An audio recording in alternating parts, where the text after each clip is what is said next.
Top corner region वरती खूप चांगला झेल इथे टिपलाय आणि अजून एक विकेटचं पतन होतंय. अजून एक मोठा झटका इथे लागतोय बॅटिंग करत असताना आगरी कोळी भाईंदर या संघाला. खूप चांगली गोलंदाजी केली बघा नंदू यांनी देखील. रवी यांनी देखील अप्रतिम झेल टिपलाय. बघा ऊन देखील प्रचंड आहे ना, अगदी आपल्या डोक्यावरती सूर्यदेव विराजमान आहेत आणि जेव्हा ते विराजमान असतात ना त्यावेळी तो झेल पकडणं खूप कठीण असतं. कारण जेव्हा आपण त्या चेंडूवरती नजर शेवटपर्यंत राहणं ते गरजेचं आहे. असं म्हटलं जातं ना क्रिकेट हा खेळ रिफ्लेक्सेसचा असतो. असं म्हणतात की एक वयाची आपण मर्यादा ओलांडली त्यानंतर रिफ्लेक्सेस स्लो होत आहेत. माझं त्याच्यामध्ये बिलीव्ह नाहीये. कारण की बघा हे खेळाडू आपल्याला करून दाखवत आहेत, षटकार देखील दाखवत आहेत. तेजासारखी बॅटिंग आपण बघितली, गोलंदाजी देखील चांगली बघितली, संपूर्ण टीमचं क्षेत्ररक्षण बघितलं आणि इथे याच्या 2 कॅचेस पकडल्या दीपक असतील आणि रवी असतील. काय झेल त्यांनी पकडल्यात. प्रफुल आलेत नेक्स्ट बॅटर मैदानात. यावेळी क्रॉस बॅटने खेळण्याचा प्रयत्न स्कोअर लेग वरती क्षेत्ररक्षक आहेत. अजून एक झेल कंप्लीट करतायत. अजून एक विकेटचं पतन होत आहे. जनार्दन आहेत. खूप चांगला झेल त्यांनी देखील टिपलाय आणि 2 चेंडूंवरती 2 विकेट्स मिळवल्यात. म्हणजेच गोलंदाज हॅट्रिकच्या उंबरठ्यावरती आता उभे आहेत.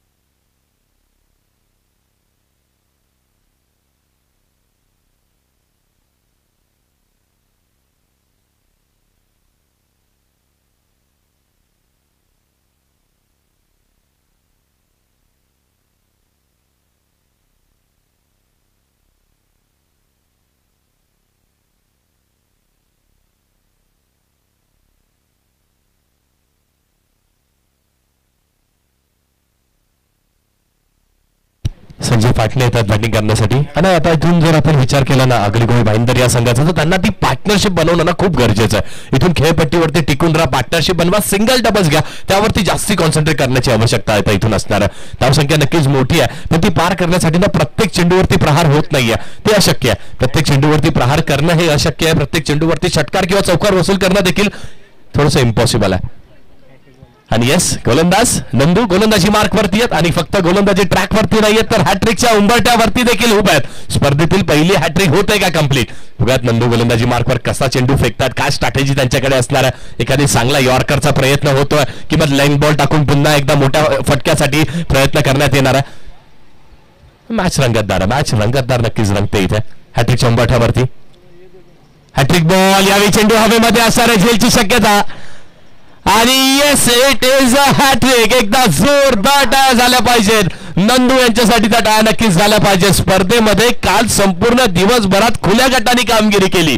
आज संपूर्ण दिवसभरात 50+ हे संघ कामगिरी करतात आणि त्यामध्ये ही पहिली हॅट्रिक मिळवली आहे. तो मानकरी खेळाडू ठरणार आहे नंदू. अप्रतिम गोलंदाजी केली आहे, दर्जेदार गोलंदाजी. मी म्हटलं होतं ना काय बाहेर काढणार आहेत यॉर्कर किंवा ग्लेन चेंडू, तर त्यांनी नक्कीच एक स्लोवर पद्धतीचा हलवारपणे अगदी स्लो होणारा चेंडू फिंगर्स रोल केले, अजून एक शॉट ऑफर केली आणि फसवा चेंडू एक ट्रॅप इथे रचला होता, एक जाळा रचला होता आणि त्या ट्रॅप मध्ये अडकवण्याचा प्रयत्न केला.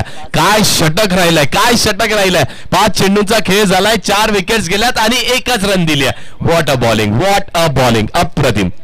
दर्जेदार गोलंदाजी करतात ते. हँड आय कॉर्डिनेशन असतं देखील बॅटरकडे तेवढंच गरजेचं आहे. बघा इथे चेंडूला ओळखलं नाहीये आणि हॅट्रिक बॉल फेस करत असताना हा फटका